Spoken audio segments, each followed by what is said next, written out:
Here at the Giver Marketing Network, we don't leave you drifting out in space. We connect you to a coach who will help you build and grow your marketing business. Our process acts as a guide on how to connect with other businesses, maintain good relations, and establish a presence on the Giver Marketing Network. Each member within this collaborative group will have the opportunity to leverage your talent and influence, a true network effect. If you are looking to collaborate on more projects, welcome to the Giver Marketing Network, the most trusted and highest rated collective of specialists on the planet. Here we have a group of like-minded professionals who focus on making valuable introductions and helping each other grow by teaming up. Imagine Upwork meets a network and a coach.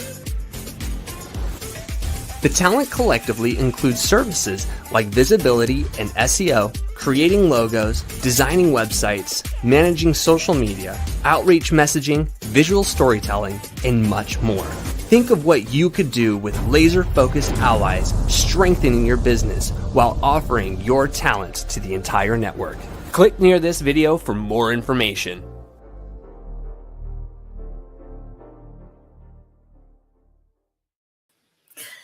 Hello, and welcome to another episode of Giver Marketing Broadcast. This is our Tuesday broadcast. We do every Tuesday, and we love sharing marketing tips with you. And I am excited today. We have Jesse Holmes in the house. Woo! Hey, Jesse. How's it going, Christine? I'm excited to have you here. Now, when I was talking with Jesse, I was like, wow. You know what? He has knowledge that we need to share with our audience, right? When we're thinking about all the different options for marketing, there's so many choices, right? It gets overwhelming. And this is why I love bringing our experts to the table. This way we can share just a little bit of wisdom for the small businesses out there, the medium businesses, the solopreneurs, our nonprofits, right? We want to show that support. This is our give back. So I'm Christine Deane, Team Director at Giver Marketing, and I am excited today. Jesse, ready to have some fun? Ready to have some fun. So those that don't know you yet, they haven't had the honor. Now, I, of course, know that we have little ones at home. You showed me baby pictures. I'm saying after that, I was a sucker. I love babies. I always tell everybody, you want to get my attention, send me the baby pictures. So you're a dad, right? 4-year-old and a 4-month-old. Oh my goodness. I remember those days. It seems like so long ago. You raise them for export. So far, so good. Mine haven't come back home yet. But I remember when they were little. That just makes it so much fun. And I remember those days. It's the lack of sleep. So, kudos for being up and awake with us today. Yeah, thank you. But you do so much more than just the dad life, right? So talk to us a little bit. How did you get involved with marketing? Oh my goodness. So the very first introduction to marketing, I was actually 13 years old. My dad dragged me to a marketing event in Chicago to actually listen to a whole bunch of keynote speakers. I was like probably the youngest person in the audience. So at a very early age, my dad, he was never an entrepreneur in business. He was actually in construction, but he wanted something better for me and my brother. He's like, I want my sons to be in business. This is where it's at. This is what I want for them. And so from a very early age, he got us involved with as many opportunities as we could. And so from a very young age, I got inundated with all the marketing and sales in the business. So I've been surrounded by it for 23 years now. I love that, Jesse. I always say I wish our family had been a little bit more entrepreneurial. We were the traditional, you get a degree. I don't care if you're the smartest housewife on the block, but you need a degree. That was my pappy, right? So old school. And that was the thing. You get a degree and then you work for someone else, right? When I was teaching college, they loved that, right? They're like, oh, Christine's a college professor, right? And that was fun. I had a great time with it, but entrepreneurship, that's a whole different way of looking at the world, right? I mean, I think we start with a leg up on just opportunities, being open to opportunity. So I think it's so cool that your dad started that with you when you were young. Yeah. So that's crazy. So you have all this entrepreneurial experience building through the years. And then you finally settled on what we're going to talk about today. Yeah, absolutely. Yeah, I'd love to tell you about my journey for sure. Yeah. So here, we'll let everybody know what we're talking about today. Yeah. So if you are a coach, a consultant, an agency owner, and you want to sign more B2B clients, but you don't want to spend money on ads, you don't want to hire an appointment setter, we can have whatever we want, doesn't matter. Or you don't want to deal with complicated sales funnels, then this presentation is for you. So why listen to me? I started my first business officially in my parents' basement at 16 years old. We started our own e-commerce business selling on eBay and Amazon and online. We grew that to a six-figure business fairly quickly. And then from there, that was 20 years ago. So I've done a number of different businesses. I've built a number of 6, 7. In my last business, we scaled to 8 figures in sales. And so I've never really had it. I've had a job for maybe a year out of my life in my of working. So I've always been self-employed, always working myself. And if entrepreneurs out there, that like that sounds amazing, but it's not all fairy tales and puppy dogs and rainbows and stuff like that. The entrepreneurial journey is a fun one. It's one that is not for the faint of heart, So and true. it's one. And if you can stay resilient, then good things can come your way. So if those are in the middle of their entrepreneurial journey and you say, this doesn't sound fun, doesn't sound like for me, well, just stick it out. There's only a few things you need to focus on. I'll tell you what those are today. Next slide. Now I help people sign clients without spending a penny on ads, needing a higher sales team, or learning how to create complicated sales funnels. So I'm just kind of taking the last 20 years of my entrepreneurial experience and boiling it down into client acquisition for coaches, consultants, agency owners. Yeah, that's a big topic right there. And you think about how much money people spend on ads, right? And no guarantee on the results, right? And so I know it's like, where do I start? They want to run their own ads. Sometimes it doesn't go like they thought it was going to be. It gets kind of complicated. They're always changing how they're run and how they set them up. I mean, it's like a full-time job just doing the ads. And if you already have a business, you don't want a second business. That's right. That's right. That's right. No, I'm glad you brought that up. And my last business I ran, it's not that I've never run ads before. My last business, we spent millions in advertising, and it was a great and fun experience. But like you said, there's no guarantee. And things are changing all the time. So if you want to kind of take away that risk, or you're just getting started, or you're just like, I don't want to throw money in the air and hoping it just lands, then follow through with me on this process, and it'll save you a couple dollars in headaches. Give you a place to start. That's right. And, the whole idea of, sales team. Okay, well, now we have to train a sales team, right? We got to hire the sales team once again. And, does HR your full-time job? Is that so you really have to think about, complicated sales funnels. They can get really complicated. I know I set them up all the time for clients, and it's like, hold on. They're like, oh, there's a lot more to this than I thought. I'm like, yes, there is. So, they're not as always easy to kind of slap together. So if that's not your area of specialty, you might want something that's a little bit simpler, right? Yeah, absolutely. So if you follow along with me, if you want to hear the simpler version. Step 1, start purposeful conversations every single day. So if you don't want to spend ads, here's the thing: you cannot grow a business sitting in a room by yourself, not talking to a single person. You will not grow. You will not get challenged. You will not reach out. You will not grow your network. You will not grow your ability to influence or grow your business, period, if you ain't talking to nobody.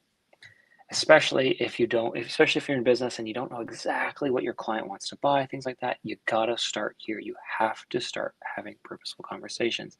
So many people spend time either working on, workshops or projects or content or this, that, and the other thing, and they've never talked to someone who might be their ideal client to see what their problems are, to just have a conversation with, just to see what they need before they try to create all this thing that's going to help them. So I tell everyone, set a goal of DMing one new potential client every single day, just offering to help.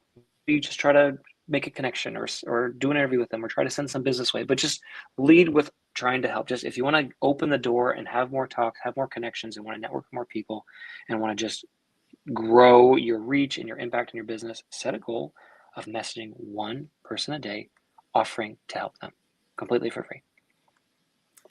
Now there's a concept, right? Just being nice and adding value. Crazy talk, Jesse. Yeah, right. I know especially for Christine, this is like, this is like foundational, fundamental. This is what I do But every it's single so day. true, right? If you don't know where to start, This is a perfect place to start because I think people get intimidated, right? They're afraid to reach out to people they don't know, so I totally get it. You got to start someplace simple. Yeah, start simple. And what's crazy is that time goes by so fast. We're already almost done April. If you message one person a day since the beginning of the year, you would have had 120 plus new contacts. And you never know where those kind of contacts relationships are going to go. So keep it simple. There's a Japanese principle called Kaizen, which is if you want to start a habit, if you want to do something, make it so stupid simple that seems almost impossible not to do. So put it in your calendar, say one DM every single day, one conversation, one person. And sooner or later, you're just going to be an automatic habit. You're not even going to think about it, and all the doors are going to swing wide open.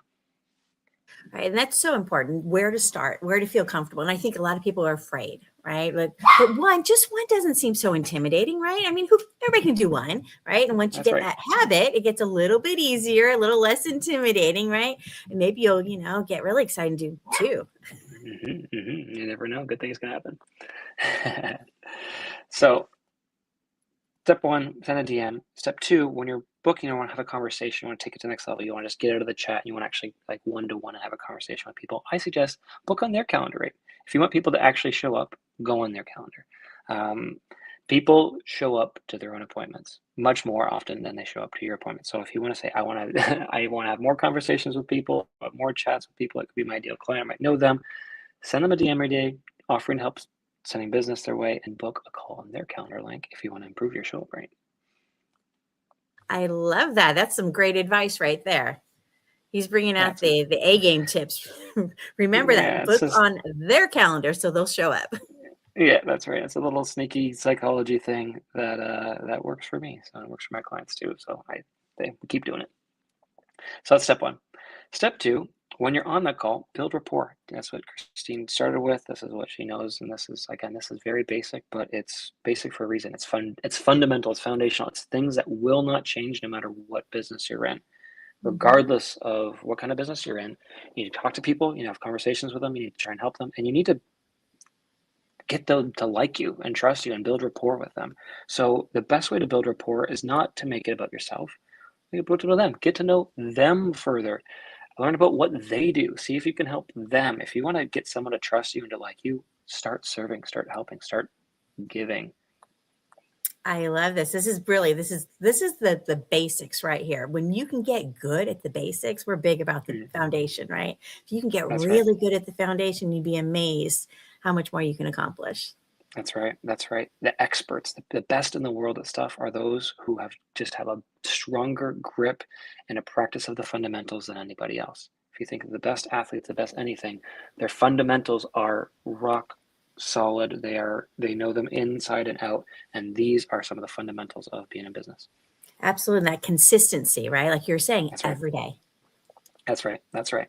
It's a skill. It's a skill that everyone can learn, and it's easy. Just got to do it.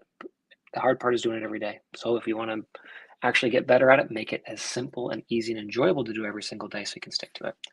So step two is all about building rapport. Step three is when you're in a conversation with them, trigger reciprocity.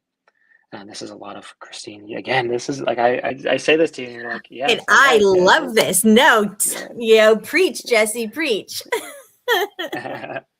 So once you've built some rapport and some relationship and learned about them, if you want someone to like you, do something for them in a way that they feel obligated to help you back. It's just human psychology. If you help someone without them even asking, they're gonna be like, wow, I like that person and I owe them a favor. That is such a great place to be in business, where everyone wants to help you back because there's so much you can do from that point. So I say step three is just trigger reciprocity. The way I like to do that is when I'm on a conversation with somebody, I like to deliver immediate value, whatever that looks like. Sometimes it's making an introduction. Sometimes that's making a referral. Sometimes that's, for me, I love recording interviews with them. And what I like to do is I like to highlight a case study. So this is kind of what Christine is doing here with having people on her on this show is delivering that value, right?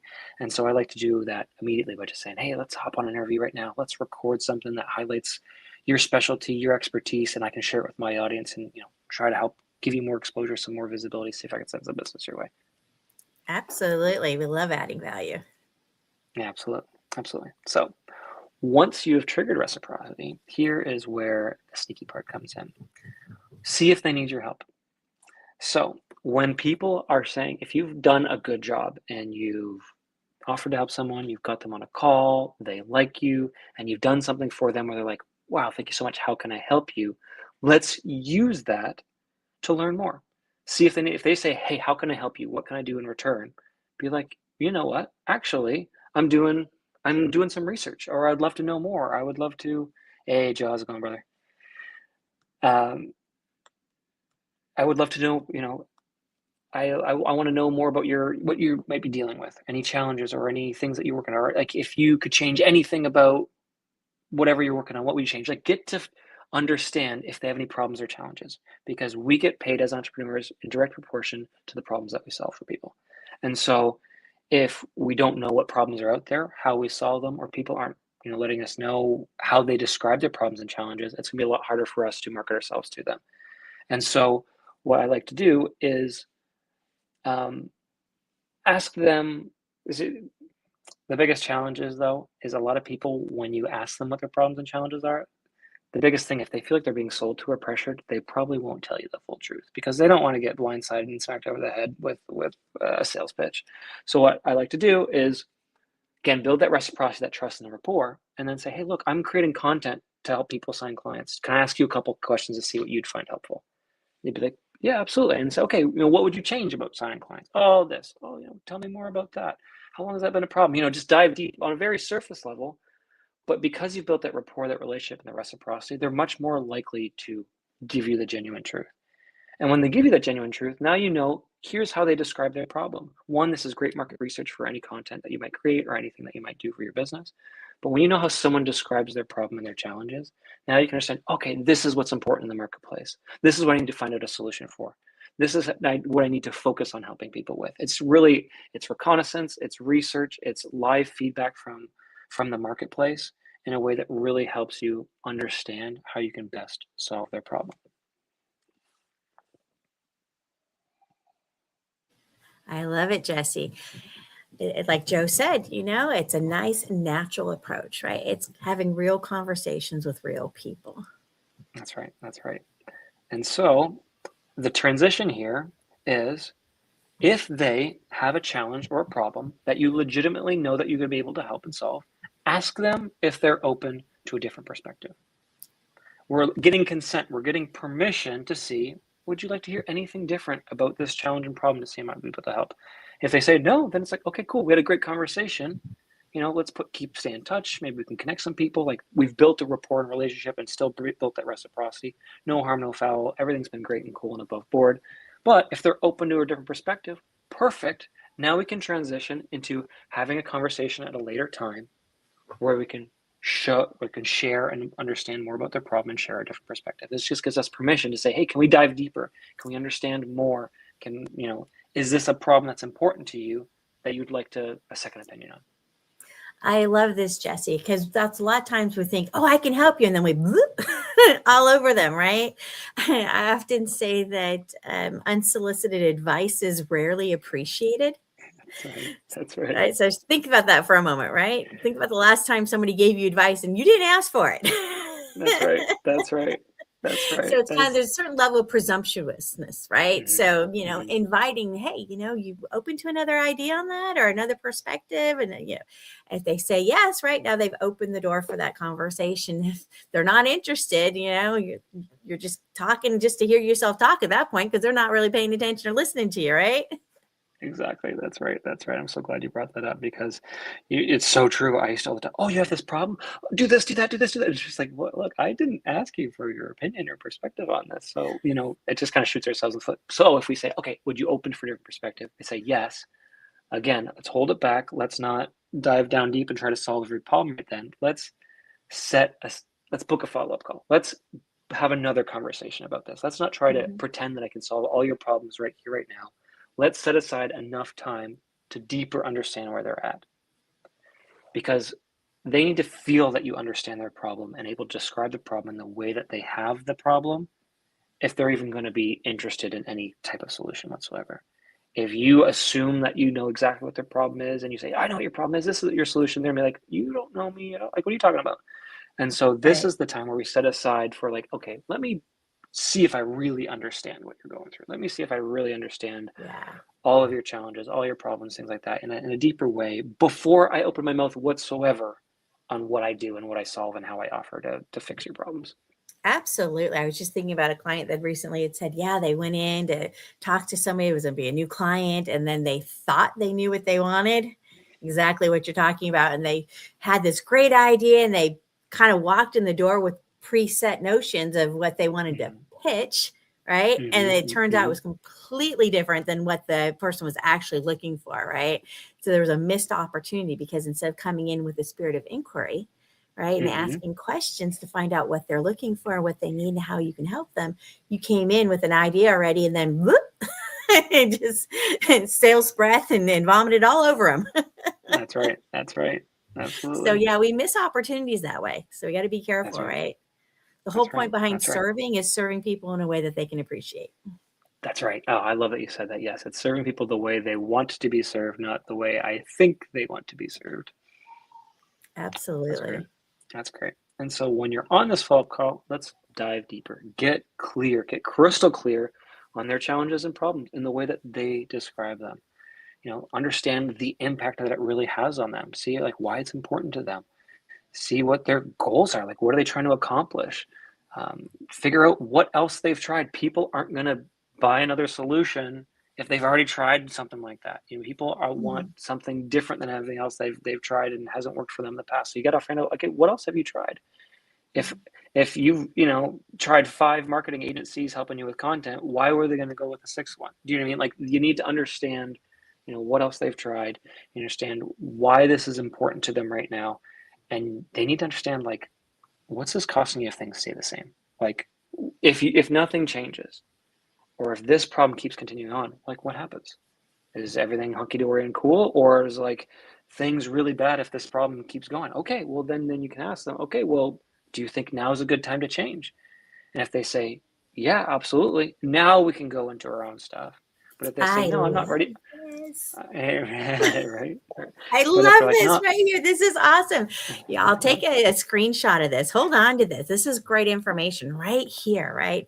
He's glossing over like it's no big deal. Like everybody knows this. No, there's people that really need to hear this, right? Because a lot of times we don't slow down. Business owners, we go, go, go, go, right? And this actually gets them to stop, Mhm, think, evaluate what's going on, where are they at, right? So if you had this problem, what's the impact, right? What does that mhm, mean to your business? What impact is it having on your time, on your energy? What is it happening on how much cost it's to take care of this, let alone what you're missing out on, right? I mean, mhm, really take a moment, right? Asking these questions, if you really dive in deep, right? It's mhm, like, whoa, right? It's your problem. Is this something that's even going towards your goals? mhm, What's the impact that's going to have on that? Right. mhm. You think about most people, and when it comes to, signing on those big clients, how much time and effort are you willing to put into that? Are you making that a priority? Or are you just doing busy work? Mhm. Right. So helping them understand, if this is your goal, are you actually taking any actions that are going to achieve that goal? That's right. That's right. Right. That's I right. love these questions. These are great. Make sure you guys get a screenshot of this one because, ooh, baby, refer back to Yeah, these. this is the deep stuff. This is how you take sales from a like surface level understanding to like a real like what's motivating this person? What are like the emotions and the reasons why they would want to take a step in any other direction? Because unless you really know, until you can really tap into those things, people buy emotionally, justify logically. And if you can't tap into those deep emotions of what they're going through right now, their true problem and challenges, and what happens if nothing changes, they're not going to be interested.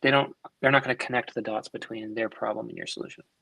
Absolutely. And then why else, what else they've tried, right? So getting to know them, really diving in. And sometimes it's, did it work? Did it not work? Why?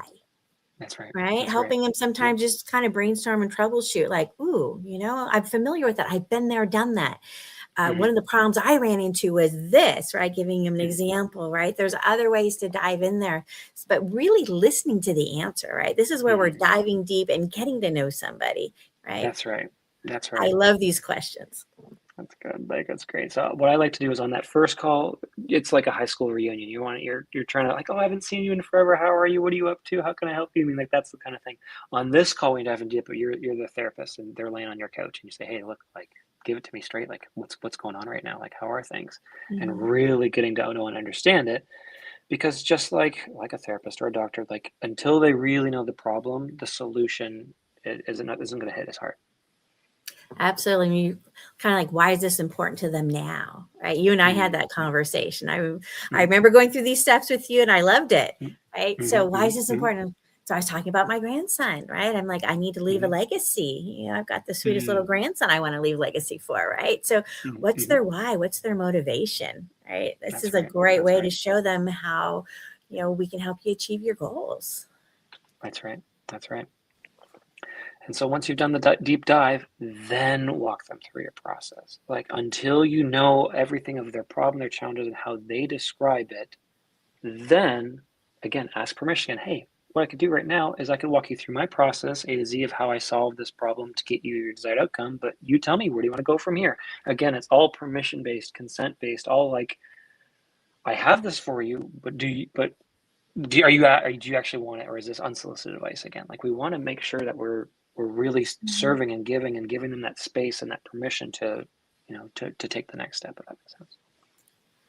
I love this. And Joe's got a great one. You mentioned malpractice to That's give a prescription without a proper diagnosis first. I love that. absolutely, We absolutely, take that in the absolutely. business world, right? Yeah, That's right. absolutely.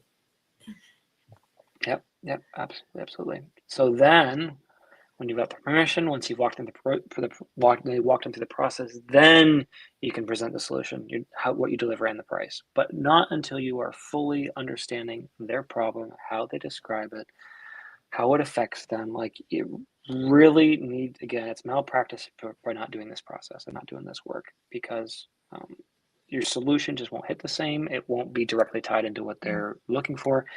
And honestly, this helps in even attracting and working with better quality clients because how you attract someone, how you get someone is how they leave. And so if you got someone on an impulse and a quick, oh yeah, I'll work with you, blah, blah, blah, they're going to leave just as quick because they're just going to be, bopping around from opportunity to opportunity. But if you took the time to understand them and care for them and listen to them and work with them, even before, getting paid, you took the time to really care about them.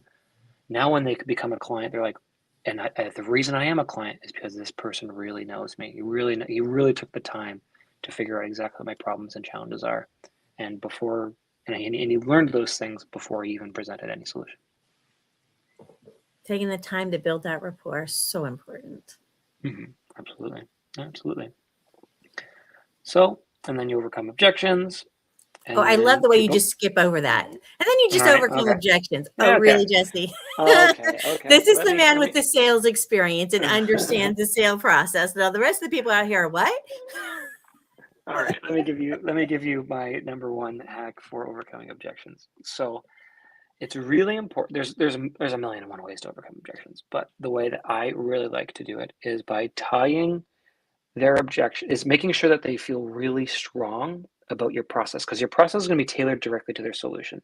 So if they say, but I can't afford or I can't this, I can't say, okay, aside from the money, how do you feel about the process that I walked you through?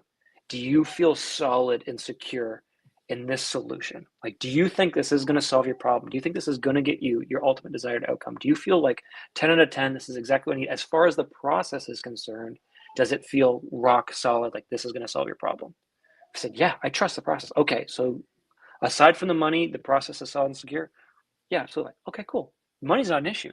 Do you need a payment plan? Do you need, like let's talk Mhm. more kind of thing. Like you can, but we need to always tie the objection back to how do you feel and how do you trust, not me, but the process that's going to solve your problem. And if they feel rock solid on that, just keep going back to that when it comes to an objection. It's like, oh, I got to talk to my partner. Okay, other than talking to your partner, how do you feel about the process? Process is good. Process is great. Partner says yes, you good to go. Partner says yes, I'm good to go. Perfect. Let's talk to them. You mean like tie it all back to, do you think this is going to solve your problem?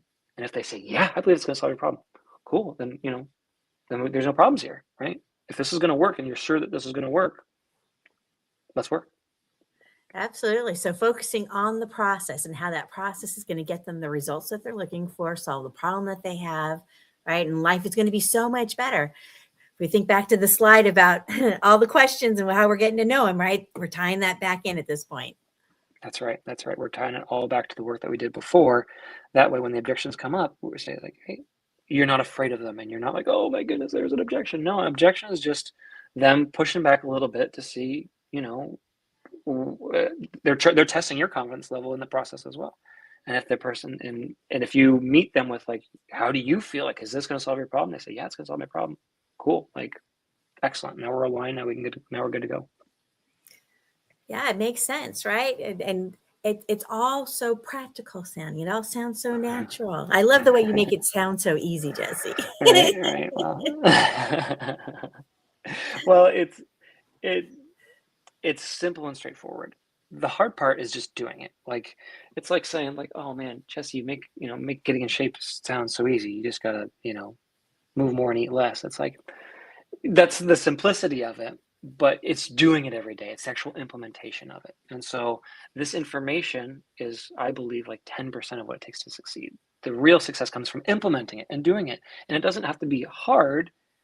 If you make it easy, you make it enjoyable, and you do it every single day, that gets the reps in, that trains the body, your nervous system settles into it, and that like it makes it so much more comfortable if you just practice this on a daily basis. That's why I say one conversation, one call. You do this once every single day. Before you know it, you'll be a sales superstar. Practice makes perfect. That's right. That's right. Especially you have somebody like Jesse by your side coaching you along. Here you go. Perfect. Exactly. So after you overcome the objections, book the onboarding call to get them started and click payment. Be like, okay, objections overcome. Let's book it in. Let's lock this in. Let's, book our call when we can onboard and start working together and get rocking and rolling. And then, yeah, I said that at the bottom. I don't know why I made that 2 slides, but whatever. Because it's important. It's important. Because that's where business happens. Book the call and get started and collect payment. So yeah. So that is the 8-step process. I love it. It does. It seems just nice, smooth. It makes sense. Right. So is this what you help people with, Jesse? Oh boy. I knew you were going to ask me that. Yeah, absolutely. If you're saying like, hey, Jesse, this sounds all great for you, you can do it, blah, blah, blah. Hey, look, all of this is it's a proven framework and a structure. It's all based on deep sales psychology. It's all proven. It's all laid out. All you got to do is insert your niche here. These are, again, when we're asking questions here, we're only presenting based on the questions that we get. And so these questions that we looked at in step 6, it doesn't matter what business you're in. You need, like, the questions are the same. Like, it doesn't matter if you're selling marketing services or whatever you're selling. These questions are the same. Like, oh, what's your biggest challenge? What's the impact? What's your goal? Like, that doesn't change. Just how you present your solution based on the questions changes. And so I can give you the exact frameworks as far as how to reach out to people, how to structure a really good first call to build that rapport, that reciprocity, figuring out if they would like a different perspective, and then having a full list of all the best questions that I found and I've used to actually have a really smooth, effortless, comfortable, non-pushy or salesy, like actually helping and getting to know people type of sales conversation. We go through that and I customize it completely for your specific offer. So I come in and I say, this is what you're offering. Okay, here's what you need to reach out to. Here's what you say in the first call. Here's what you say in the second call. Here's how we can structure your offer to maximize the conversion on that. And then I completely customize it for your offer. And then I say, and then for the next 6 weeks, we'll work together in a group and we'll just do this process together. So like I said, success, 10% information, 90% implementation. So I'll customize the information, the 10% of success completely around your offer. And then for the next 6 weeks, we will implement it together. Say, okay, did we do the reach out? Did we book the calls? Did we have the conversations? How did they go? What do we need to test? What do we need to tweak? Let's do what we can in the next 6 weeks to book you and get you the next client. I love that. This is where marketing meets sales, right? And a lot of times Giver marketing is all about marketing, right? But the whole point behind marketing is to get you to that end zone, as we'll say, which is the sales side of it, right? It's that handshake where marketing hits sales. And a lot of That's right. times as solopreneurs, we don't have a sales team that we pass this off to, right? We got to be able to do it all ourselves. We're usually our own accountants, our own marketing team, our own sales team, and our own fulfillment team, right? So the small businesses, right? You're wearing those multiple hats, right? So sometimes there's no clear distinction where marketing ends and sales starts. So this is that spot in the middle that a lot of entrepreneurs get stuck at. Right. And That's right. especially, I know with the coaches and consultants, right, that we're talking about, That's right. they're brilliant at what you do, right? We can be brilliant at what we do, but if nobody knows about it, right, then we can't really serve them. Right. That's right. So having some kind of message system where we're doing an outreach, right, to start those conversations and then learning how to go through that sales process so you can close those deals. Right. Because we still have to make a living. Yep, that's right. That's how this works. That's right.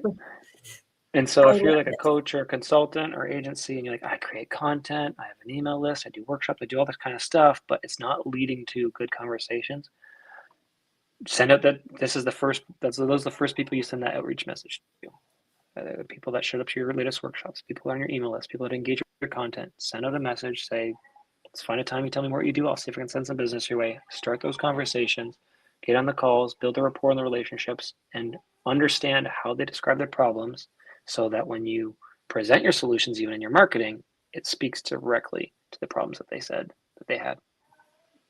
I'm going to take what you just ran with and you mentioned webinars, right? And a lot of times we've attended webinars. And then what happens after the webinar, right? We either buy whatever it is they pitched to us or we didn't. And if we didn't, now what happens? We get a slew of emails, right? But how often do you get like a real reach out? Right.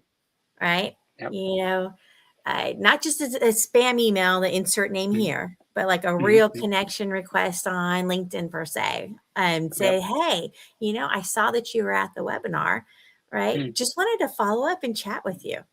Right? Yeah. Imagine what that would do for the conversion, right? I'm not treating you like another number of one of the 30, 50, 5,000 people that were at the webinar, right? I'm actually treating you like you're a human, and I actually want to have a conversation with you and see if I can add some value.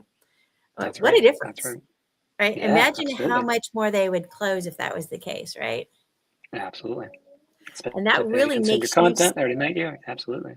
Yeah, you stand out from the crowd at that point, right? Having some kind of message system that's beyond the message for the masses. That's right. I love this. So we have here, I add you on Facebook, look for effortlessgrowth.co. If you go to effortlessgrowth.co, it should redirect you directly to my Facebook. Add me on Facebook. And when I get that ad, I will send you a message and let's find a time. You can tell me more what you do, and I'll see if I can send some business your way. Absolutely. And I just dropped Jesse's link again for LinkedIn. Connect with them on LinkedIn. Go make new friends, right? So if Jesse's not on your friend list yet, right, this is your invitation. Have a conversation with them. Obviously, he's easygoing, easy to talk to. There's no sales breath going on here. We're just about adding value. You'll be glad that you had a conversation with him. He really does make this whole process feel so smooth. Like I said, for my background with marketing, sales isn't my thing. I'm like, we talked about this, right? And I'm like, yeah, no, I'm not the sales girl. I need somebody to do the closing. He's like, what if I get more appointments, right? I'm like, yeah, I don't have any time on my calendar. I need a closer, right? So I need somebody that handles all that for me, right? But if you don't have the luxury to be able to do that and you need to do it yourself, you need to have the system smooth, right? You think about how much time and energy you're putting into your lead generation, whatever method you've been using. Is it effective? Are you getting the results that you want? Stop and look at your numbers, right? A lot of times we don't stop and dive deep, right? And take a look at your current system. Okay, so I talked to this many people. I reach out to this many. I talk, right? And this many are actually like talking in return. This many are actually, having a one-on-one conversation with me. I'm getting on a call. This many are closing. How many, what's going on with your methods? Is your process truly getting you the results that you're looking for, right? Maybe it's time to take a look and see, are you being human enough in this world of automations, right? Are you actually going out of your way to actually build real rapport with people? Because that's now with all the AI, and I love AI, I work with a couple of AI companies, right? And I love that space, but what we're getting is the automation, the AIs, and we're losing that real person connection. This is an opportunity to look unique, is by being real. I agree. Yeah, this is the way to go right here. I love this, Jesse. So once again, reach out to him on Facebook, effortlessgrowth.co. And I dropped a link for his LinkedIn. Jesse, somebody you want to know, you want to have a conversation with, he gets it. He's not just like, here's your marketing dollars and just flush them down the toilet, right? He's like, no, we're going to do something. We're going to, you don't need to spend money on the ads, the appointment setters, all that. We're going to teach you how to do it organically and build real relationships. I mean, that's singing my song, Jesse. Thanks for having me, Christine. I appreciate it. You're welcome to come back and play on our broadcast anytime. I love your value system, and just wanted to say thank you for coming and being a guest and sharing your wisdom with our audience. I appreciate it, Christina. Thank you so much. Oh, is that a little one I hear in the background? You hear the baby? Yep. Oh, I love it. He's up. Okay, we're gonna let you do your daddy duties then. All right, thanks, Christine. Appreciate it. Reach out to Jesse anytime. I'm sure he'd love to have a conversation with you. Thank you so much for being a guest today, Jesse. Thanks, Christine. Have a great one. You too. And I'm going to remind everybody that we've got our Wednesday is networking for marketers. So make sure you go to givermarketing.com/networking and come hang out with us. And we do the broadcast every Tuesday. I'm sure we'll have Jesse back at some point. Say hi to the babies for us. Thanks, Jesse. And thanks, y'all, for joining us for another Giver Marketing broadcast. We will see you next week. Take care.